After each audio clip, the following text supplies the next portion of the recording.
Hello everyone, and I'm back again for podcast number 10. This podcast is gradually gaining momentum and we are absolutely loving the guests that we've got on over the last few weeks. What I would like to say though is if you are listening to this podcast and you're enjoying it, please like, share, follow, and you know, the more listeners we can get, the better guests that we can get on. So obviously at Fitter Body Ladies, we work with ladies over the age of 30 who are trying to get fitter, lose a bit of weight, lead a healthier lifestyle. But again, what we need to look back to is why potentially has that health and fitness gone awry? And I think that from a lot of the experience that I talk to about women, especially women who join us, they lost their interest in sport around about that teenage years. And the reason that they did that is because twofold. Firstly, they were feeling self-conscious about their bodies as they were changing into women. And secondly, sport was not engaging them. It was boring. It wasn't fun. It wasn't things that they were enjoying. And so my niece, who is here joining me today, Millie, she is 14 and she heard our podcast a couple of weeks ago and she said to her dad, who's my brother-in-law, can I go on that podcast? So she is here today to talk about teenage experience of exercise and fitness, not only her own experience, but maybe how we can make some changes or things that they're not doing in schools, especially at the moment. So maybe that people who are listening can share this and get this message out there to those that make the curriculum or so Millie, you are currently in what year at school? I'm in year 9. Okay. And how many hours a week do you do PE or sport of some description?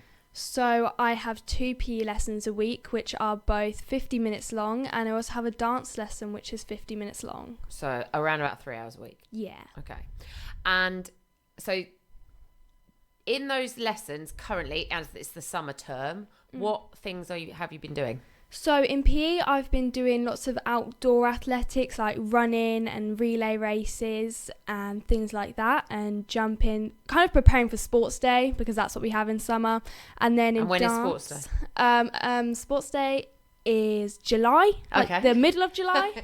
When it's really hot? July. Yeah. Or really rainy? Hot. Yeah. Well, I hope it's hot with rain because that'd be nice. Cool us down a bit. Cool you down a bit. Yeah. Not great for the parents. No. I don't think we've had parents come to our sports days in a while. I think that's kind of like a primary school. They have that and they make the parents run. You know, like parent races. Yeah. Your Uncle Ricky was talking about sports day the other day because somebody was going to their children's sports day and he said, you've got to go because you've got to run the mum's race or the dad's race. Yeah. But anyway, okay, so you do 3 hours and you've been doing athletics, outdoor activities. Yeah. Anything like tennis? Yes, we did that about a term ago. Yeah, that was like indoors. Yeah, we did tennis. Indoor tennis, not outdoor tennis? No, indoor. Oh, In the sports hall, we do put up like nets and things. Yeah. Yeah, and we've done like badminton last term as well, which was very good actually. Yeah. Oh, okay. I think that was very good. That was also indoors. Yeah. Okay. And you mentioned that you're going to do swimming. You're doing some swimming this week. Yes. Oh, that's tomorrow. Nice. I like swimming. Okay. Yeah. I liked swimming when I was younger and I swam a lot, but I found that when you couldn't just swim for fun. You had to swim. If you're doing it outside of school, you could only swim for like competitiveness. Do you know what I mean? It wasn't like you could just go, oh, well, actually, I like swimming and I'd like to get better at swimming, but I don't really want to compete. Yeah. Okay. So then I lost my interest in swimming. So I swam like outside of school. And then when it started to just you have to do races at the weekend and things like that, I couldn't just train and enjoy swimming. That's what put me off. So I stopped. And I found boys, but there you go. Yeah. Okay. What did you do, say, winter term? So like when it was like cold and wet, what were you doing? When it was like, it was really cold. I feel like a lot of people did lose motivation to do PE in the colder months. And I think we were doing like... Hockey? I have a feeling it was like basketball inside. Okay. So it wasn't outdoor, not much outdoor. Netball was like right at the start. So that's about September. So it wasn't really too cold then. Yeah. It was all right. But yeah, nothing outdoors or anything. Then we started going on to our AstroTurf field in about February, and it was still really cold then. I think, we're doing something like hockey. Okay. So, yeah. Okay. And then now we're into the summer term. We're doing our athletics and running. And yes. Okay, cool. How do you feel about sport? Do you like sport? Do you like the PE stuff? Or do you think, or you like, I just do it because I have to do it? Well, I think I would definitely choose to have PE on our timetable. I think when we're doing learning all day, it's really important for us to get moving, and it helps with concentration. You can't just sit down all day and concentrate. You need to get up and have some fun and things. I do love sports. Yes, I think I prefer fitness in gyms. Like I prefer going to the gym and going swimming than doing what we do in PE. But we do have a gym at school, which I think is really nice. We do have a very big range of like extracurriculum after school sports, like sports clubs. And are those people that are doing those, do you find that they're the outside of school stuff, do you tend to find they are the people that are competing in the school teams? Yes, they, like a lot of my friends that do extra this sport, the sport that they're like netball, extra netball and swimming. They're always like, guys, today I'm going to go to my national champions. We're competing everyone against the country. And I'm like, that's great. But like they're all very professional doing it. I feel like I don't really know anyone that does extra things just for fun. Yeah. And I think that's what I'm saying about when I did the swimming. I think you couldn't just do it for fun. It became, you had to do it to compete and to be the best. And I understand that there are some people that's what they want to be. They want to be an elite netball player or an elite athlete, and so that's right. But I do think that they're missing a trick by not allowing children to or kids to do things just for fun. So the gym you have at school, do you use the gym at school, or are you allowed to use it? So we are. Is it a gym like Virgin, let's say? Is it like that? It's obviously not as big as that. Obviously not as big. So there are the sort of basic equipment you would find in the gym, like treadmills and weights and everything like that. And I think it is really, really good. We use it when we can't do, if the sports hall's taken up by exams and the field's being used, then we'll go into the gym. Can you use it on your own? Like, can you go at the end of the day? Or get in early and go, I'm going to go and have half an hour in the gym? No, I don't think so. I've never known any student to. I think teachers can, actually. I think some teachers do go in there, but no. And I think we should be able to, but I feel like if they did say anybody can go in the gym at any time, everyone would be in there and just kind of like messing around a bit. But I think the equipment that we do have in the gym is really good, and I actually have not heard of another school that I know having a full gym. No. We have a swimming pool. We have a sports hall, a field, and an AstroTurf. You are bigging up your school. What school do you go to? Northampton School for Girls. There you go. No, I think it's a shame that you can't like just like they have like a you go to Trilogy or something like that, and that's our local like council gym, that for those that don't live in Northampton, but like your local council gym, and you have somebody sat at the desk who checks you in, like says, okay, even if you paid like £2, you could go 3 times a week or something. The school's missing a trick. They could actually allow, like, that would be a really good way of encouraging people to use the gym and to raise a little bit of money to keep the equipment nice and things like that. Okay. So that's something we could suggest. Okay. So if you talk to, let's say, your peer group, your friends, like your group of close girlfriends, of those, how many of them enjoy sport? Like are going, actually, I really like sport. One of them comes, so I have a friend group of 4, 4 including me. One of them, she's so into sport. Okay. She's very athletic. She's strong. She does, swimming and some other things as well. And then and another one of my friends in my friend group does dance. And obviously so a different type of exercise. We're all very different with what we do in terms of fitness. So around like almost all of us really do sports for fun, but I think only like one of us does it like professionally, really goes for it, really competitively. Yes. So I think she competitively swims sometimes. So, and if you then looked at, say, your form group, which is around about 30 girls, of those, how many would you say regularly don't do PE or games? Like try and get out of it? Not that many. Oh. Not that many. Depends what time of year it is and what we're doing. Maybe about 3 in each PE. That's not bad. Sometimes, you can have really good reasons why, sometimes you're injured or something. But people that say that just try and get out of it. I've got my period. Yes. Especially for swimming. Yes. I was literally talking today to my friends because we just got the email earlier saying that we were doing swimming tomorrow, and they're all like, I'm going to say I've got my period. Yeah, because they're like, I'm not doing it. They should have said earlier and all this stuff. And I think they should have told us earlier, not the day before.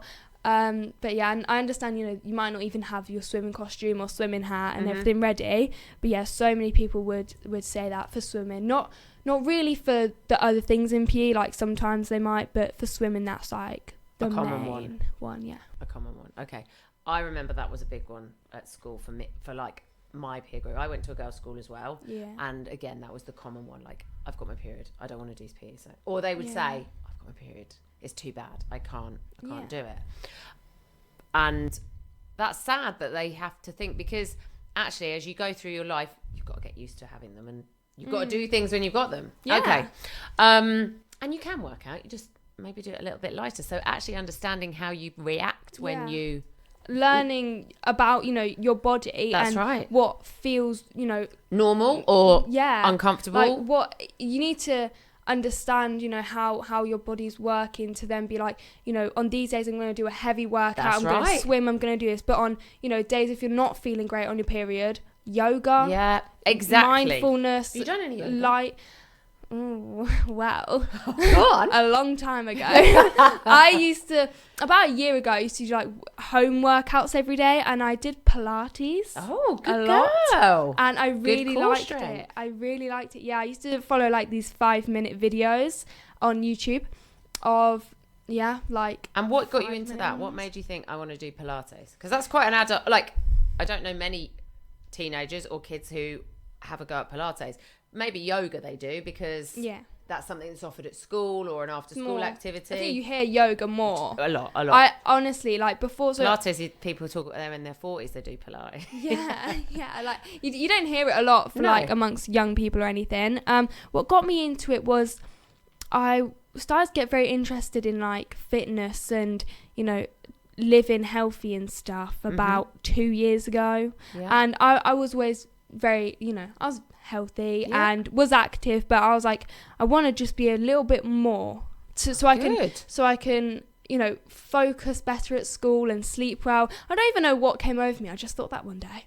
Then I started doing like intense like Chloe Ting ab workouts. No.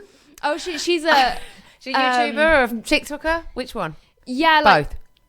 Social media. Chloe Ting. Fitness. I'm gonna have to research her. She's like a fitness person. Ooh. And intense ab workouts. Yeah, very intense. The ladies at the things. gym will love that. Like 10. I think it's called the 10-minute 2-week ab challenge, and it is intense. Oh. Last time I did it was so long ago. I think the first time I did it I was like 12, and I remember I was like, I can't believe what I just experienced then. So that's an interesting question I've got for you then. Okay, so what so obviously she's promoting that on social media in some way, and that's, you're being picked up on that social media. What then made you think, right, okay, what drew you to her to make the decision to do it? Was it, I want a nice washboard abs, or was it, I want to be strong and fit? It was like both. Okay. I think both. So do you think social media has an impact on what girls do or don't do when it comes to fitness? Yeah, I think it does have an impact, yeah. Because I wouldn't have really thought about doing all these online workouts if it wasn't for, the advertisement of them. I think I saw on TikTok there was just a big trend of the Chloe Ting ab challenge, and I was like, oh, I could try that. It's quick, if you see something, it's like 10 minutes every day for like 2 weeks. Yeah. That sounds easy. Right. Like, I can do that. It's hard to stick to it, though. Of course it is. So it's hard to stick to anything for that length of time. So do you think, okay, so that's a good question.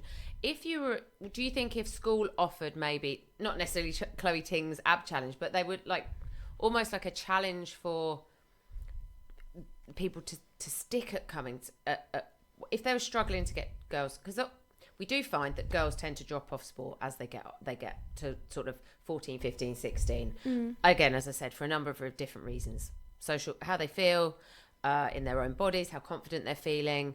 Again, periods it's easy to make that excuse in terms of that, especially if you go to a boys' school. I think if you go to a mixed school, it's easier for you to not want to do things, or you feel you don't want to do it because you don't necessarily want to do things in front of the boys, or you've got to get changed, or. And obviously, I've never had to experience that because I mean, obviously, I went to a mixed gender primary school, but I've been at NSG for since I was in year 7. Yes. So that's the only secondary school I've been to. So do you think if they ran challenges maybe for girls to try and encourage them to continue with maybe a prize or something like that, that might be something that would encourage you if you were like, I don't really feel it, and then they said, well, actually, if you do this challenge for the next term where you have to tick off like 3 PE lessons and then everybody gets in a draw and you might win a voucher for the high street, it might be something that would incentivize you. We actually have a lot of good things like that sort of concept at my school with things called achievement points, and so you get achievement points if you do something really great in your class. Your teacher might give you an achievement point, whether it was a really good piece of homework, good effort in your learning, and then at like the end of a sort of term maybe we'll have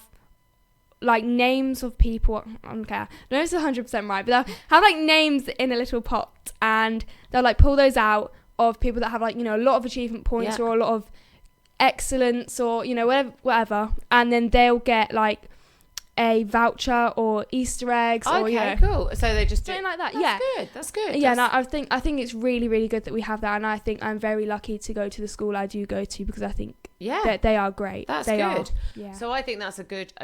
That's a good way if schools are listening to this and teachers, PE teachers, maybe those sorts of things might be the things. If you're struggling to get girls to engage with you in terms of the things that you're doing, running challenges could be one way of doing that. Okay. Yeah. Team sports. So at your school, you played a bit of hockey? Yeah, I honestly think that was in like year 8. So you haven't done hockey since then? Not that I think that's the bad. Netball. Yes, I've done netball this year. Okay. I'm trying to think what other team sports are played in, like, for girls. I think that's about it, really, isn't it? Netball, hockey, netball. And that's about it. Okay. Do you like team sports, or do you like doing sport on your own, like fitness on your own? Like you said, you like the running, so that's quite solitary. But do you like team sport? Sometimes I'm going to say more no. Okay. And I think that's because some people can get very competitive and then they start getting really angry at you if you're not in the right place and you're not doing this and you're not doing that. You did not pick the ball up right. Yeah, you didn't catch the ball. Yeah. And I think people can get very competitive when we're doing things like netball. Do you think that puts people off as well? Yes, I think some people actually get, they won't even try because they're like, well, if I try, then they're not going to like me, so I'll just stand in the corner and do nothing, and I'm not affecting anyone. Okay. I think people do try a bit less in team sports, but also because there are, when you have a team, there are usually, a handful of people who are leading the whole thing and who are always just working together, and because, they're very good at it, they're very athletic, which is great, but then there's always those people who aren't really. So do you think that, so it tends to be, so I'll use Georgina, who's my daughter, as an example. They do hockey, netball, then the summer term is tennis. And if you had an option whereby you could do a team sport, let's say hockey in the winter, and then a more solo, like maybe going to the gym instead. Yes. So those that wanted to be a bit more competitive could do that, and then those that didn't were offered maybe more of you can go into the gym. Do you think that would be a better way of trying to keep girls working out? And I think yes, but like to an extent. I think people that feel like they don't want to work in teams because of those reasons I just listed, I think I think we should try and get them. So you actually think you should try to get them? Yeah, and as I know, sometimes it's difficult, but just approaching it in a nice way, like I think and be very understanding of, you know, sometimes people do get very competitive in the teams and stuff, but having people that aren't so you know, into all that fitness and who just want to kind of stand aside and do nothing, I think it's important to encourage them to try and work as a team, because, you know, teamwork is a life skill. You're going to be using it your whole life, not just in fitness, but, you know, with jobs and anything in school and work. And it's such a good life skill to be good at listening, good at working in a team and with people, and just trying to get along with people. You don't have to like everyone, but you just have to try with people. So I'm your teacher, and you've said, I don't really want to play today because everybody looks at me because I can't throw the ball. How do you think that they could approach those people to try and engage them? Do you think they have to look at, well, how do you think they could do that? How do you think that you could encourage those people that are standing on the sidelines who are like to give it a bit more of a go? I think maybe like separating all of the very, you know, athletic competitive people from the other ones, and just trying to bring together all the people that really just don't want to do it, like, I don't want people to stare at me, and try and bring them together to, you know, have a game, but then also having the really athletic people actually, you know, come to them and maybe they just have a game, you know, just them. And just feel how it's like. And I think everyone needs to be very considerate of everyone in sports. Some people are very into it and some people are not. And I think, you know, fitness is obviously amazing. Some people are just don't really enjoy it that much. And people need to just be like respectful. Understanding. Understanding. Okay. So you're quite happy with the curriculum that you have with regards to sport, and you're quite happy with the way that the sport stuff that you've done. Is there anything sport wise you'd like to try that you haven't done? Let me have a think. Well, I think I've done a lot of things. Cricket. I've done cricket before. I don't really know if I liked it. It was kind of like rounders. Do you still play rounders? I do play rounders there all you go. the time. Rounders is good. My last PE lesson I did rounders. Rounders is awesome. I never knew how to do it in primary school. Like, everyone's like, rounders is the best part in primary school. I had no idea how to play it in primary school, so I just kind of stood there with the bat in my hand and I was like, I have no idea what to do. And now you've got it. And now we do it all the time. Like, we do it all the time. I think it's really good because everyone rounders likes rounders. Used to be a great summer sport. Everybody used to have such a good fun in that. Okay. What about, let me think. So you can swim, been to the gym, hockey, run. Do you play any football? Do they do football at your school? Yeah, sometimes. Oh, okay. I can't really remember last time I did football. It probably wasn't too long ago though. We usually go through almost all of the sports in a year. Okay. You know, a lot of sports, a good nice mixture of sports in a year. Football, I like it. If someone said, come and play football with me, I'd do it, but not really. It's just, I don't know. Basketball? Do you play basketball at school? Basketball, I do like basketball. I quite like basketball. I'm not very good at it. I'm better at netball. I like, what's it called? I think it's called handball. Okay. Kind of like, forgot. Oh, yes, like you throw it in to, it's like football, but like with a hand. Oh. It's like you like throw it. And I think I really like basketball, obviously, like, because I'm tall, you know. What's the other one? Volleyball.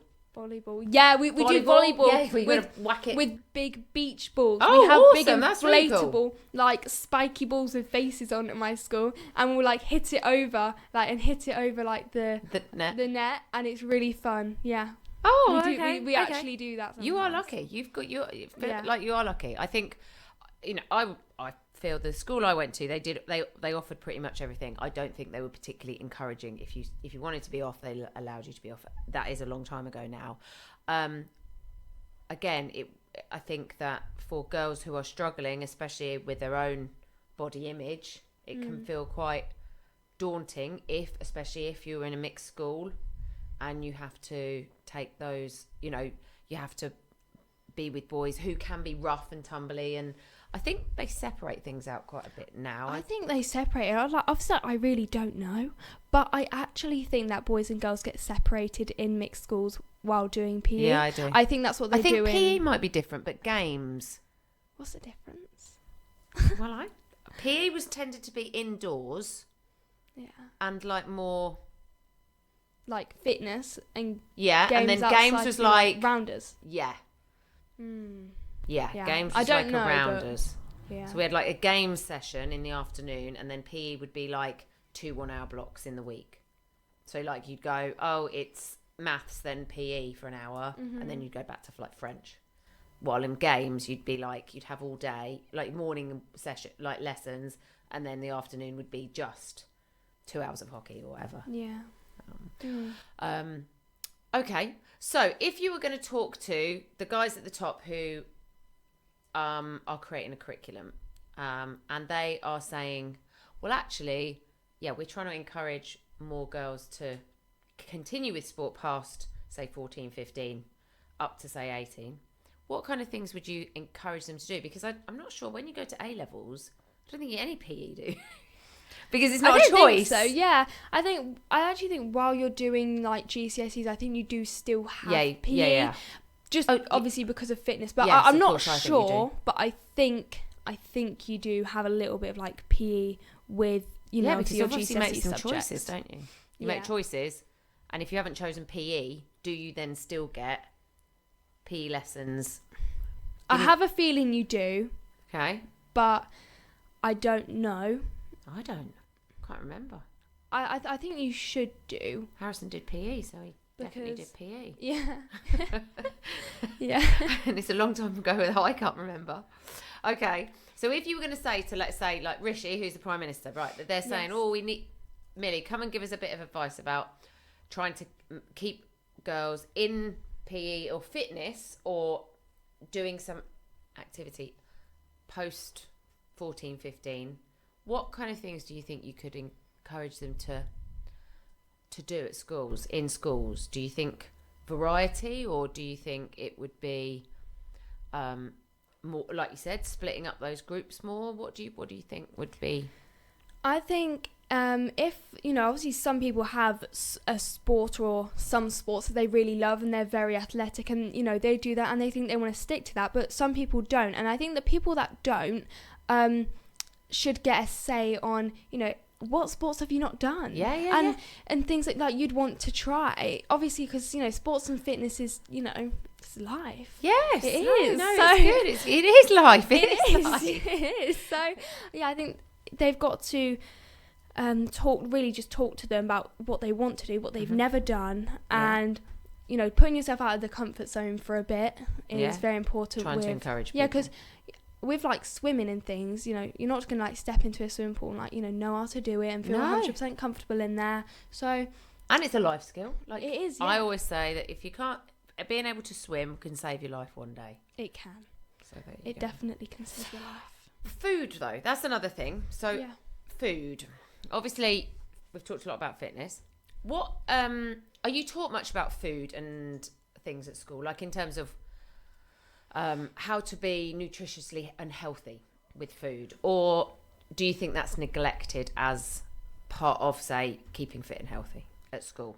No, we are taught very well in our school on good. Food and nutrition. My school is very good. On like food and nutrition. So we have in DT, like design technology, we'll go through 4 different areas of design, like textiles, like sewing and woodwork, but one of them is food technology. Cool. And in that, obviously you learn, cooking skills and great science skills, but a big part of it is food and nutrition. That's really good. So in like year 8 and year 9 and year 7, whether you do it for GCSE or anything, like I am not doing it for GCSE, but I have loved doing it. I've done food and nutrition for the whole of year 9 for DT. Cool. And I've loved cooking and everything, but the education that we get on healthy lifestyles and healthy living is just amazing. It's good. It's really good. I can tell you the Eat Well plate. Oh, awesome. Everything, yeah. And even what diseases or illnesses you can develop from lacking in a certain vitamin or things like that. Brilliant. Yeah. And what are the food choices like in the canteen, school canteen? School canteen. So they're promoting good, healthy food to you and saying this is what you should do. Yeah. Do they then back that up? Do you think in the canteen? I don't really get school meals, but yes, Okay. I do buy from the canteen sometimes. Do they do school meals? How does it work then, your canteen? Yes, so we have a big what we call the hot canteen in like a building where there's like tables and chairs and there's hot food like things like pasta and curry and pizza served, and then in 2 other blocks you have what we call a cold canteen, which they'll have things like baguettes and sandwiches, sometimes salads, jack potatoes. That will be in the hot canteen because it's hot, and cookies and stuff. So Okay. So it's not like chips and burgers all the time. And no, there are sometimes like burgers, but no, it is. I think it's well balanced. Fab. I think it is. That's good. So some of the things in the hot canteen that we'd have. So what was today's lunch for you? What did you have today? Okay, so today I went to the cold canteen. Yeah. And I had a chicken baguette. Yeah.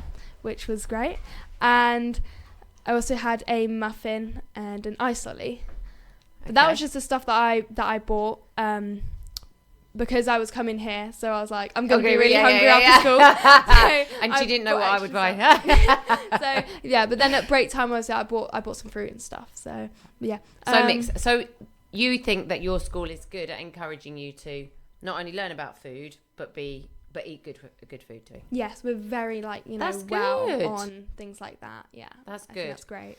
Because that's one of the things I think that, again, educating young girls, teenagers, whether it's male or female, actually is about helping them to learn about food too. Yeah. Thank you very much for being my guest. You're so welcome. Is there anything else that you want to talk about specifically about exercise or fitness or? I think there's one thing that I was just kind of halfway through. I was like, I've just got to mention this. Come on, man. It's actually sort of like almost bullying around body image. And so when I was about just turned 13, I was kind of almost targeted by a small group of boys who actually said some unkind things about my body image, which really affected me and did affect my relationship with food and fitness. Yeah, okay. Just for a short amount of time, nothing severe. Major. Okay. But and obviously, bullying is horrible and should not be. Nobody should tolerate bullying. No. It's something that nobody should have to go through. And I call this bullying because it happened more, a couple of times. Where were these boys from? School? No, they weren't from school. Out of school. Okay. No, obviously because I go to girls' school. Yeah. So yeah. And it's I don't talk to them anymore, but there are some other individuals who are actually all boys when I come to think of it that have ever commented, about my body. It's all been boys. Yeah. Okay. Boys around my age from 13 to 15. Okay. Really. So do you think, again, thinking back about, let's say, in a mixed school, if that happens, they may not have said it to be mean. Yeah. Somebody could say, you're thin, or do you know? Yeah. They don't mean it to be. And I think sometimes and also with an older generation as well, some things that they would say, a young person like me would be like, oh, they can't say that. That's right. But for them, that was completely normal and okay to say.